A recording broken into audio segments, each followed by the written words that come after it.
So first of all, thank you so much. I will start with the first question directly. Good. So how did the war in Ukraine affect Turkey? Wow. There are so many ways actually it's affecting Turkey because it's a war in the neighborhood. So first of all, there is a security aspect. Um, in the short term, we have experienced some of the sea mines coming down through the Bosphorus. So it's kind of very real in that sense.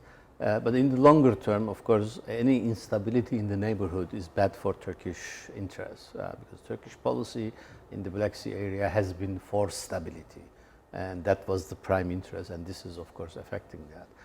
And also, a Russian aggression in the neighborhood is not good for anybody, including Turkey, and it shows a country which has a tendency to use military force, and it's never a good lesson to watch and see. Apart from that, of course, Turkey have a very close relationship with both Russia and Ukraine, which leaves it in a very difficult position how to conduct its relationship during the war with these two countries. It's a kind of a balancing act in a sense, and difficult, of course.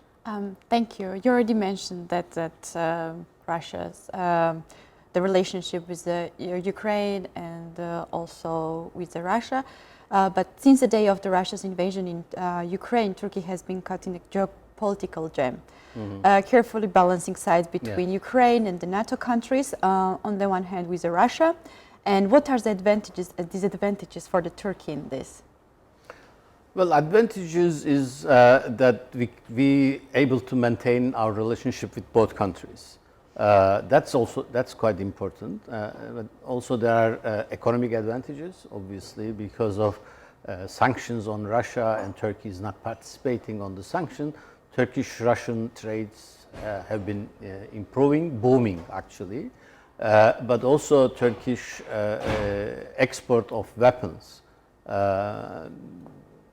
Some of the weapons that were sold to Ukraine have been employed successfully, which helps bigger Turkish defense exports for other countries also. So these are the benefits, if you like.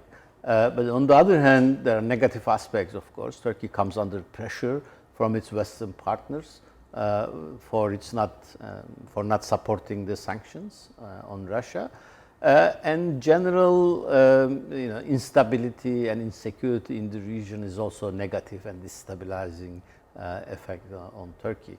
And finally, maybe people do not notice, but both Russian and Ukrainian refugees or immigration is increasing towards Turkey. Which is also increasing the house salaries and renting prices and etc. So it affects the daily people's life. And of course there is energy aspect and a grain aspect. Both of them affects Turkey tremendously. If any of them are cut, that will be very detrimental for Turkish economy and the lives of the people, ordinary people. Thank you. The next question is how have the Ankara's relationship with the European Union and NATO evolved exactly after the war in Ukraine? I don't think there is much change there because the relationship, especially with the European Union, is in a very difficult environment and a very difficult position for some years now. It's quite unofficially, but it's suspended, let's say. There's no negotiations, there are no movement as far as Turkey EU membership talks are concerned. The war really didn't much add that. I mean, there was nothing to go below the line which we didn't already go there. And there is a kind of a wait and see position with the European Union as far as Turkey is concerned. With the NATO, the relationship a little bit become tense, especially because after the application of Finland and Sweden for membership and Turkey blocked it for the time being, it has created a difficult position. But nevertheless, I think NATO officials and Secretary General have managed that situation quite well, talking with Turkey and also with the applicant countries, and have created a mechanism to deal with the issue. So far, I think the Turkey-NATO, Turkey-EU relations have not really been affected by the war, but there is a potential of influence, especially if European Union decides to tighten its sanctions on Russia, then that might come back as a secondary sanctions on Turkey and might have an influence there. Thank you so much. And my final question. Due to the Turkey's growing economic crisis, which has resulted in a high inflation and the unemployment rates, Erdogan's Justice and Development Party has experienced a sharp fall into the polls over the past year. And what are the predictions for the next year elections?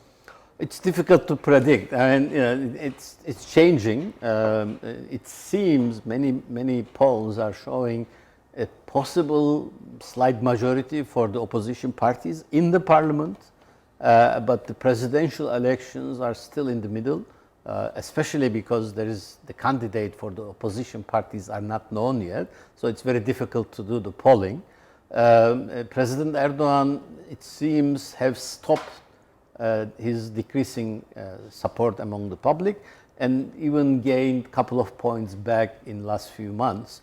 So situations are still very volatile, and maybe we might need a couple of more months to be able to say with more certainty who is going to win and what happens. Thank you so much. You're welcome.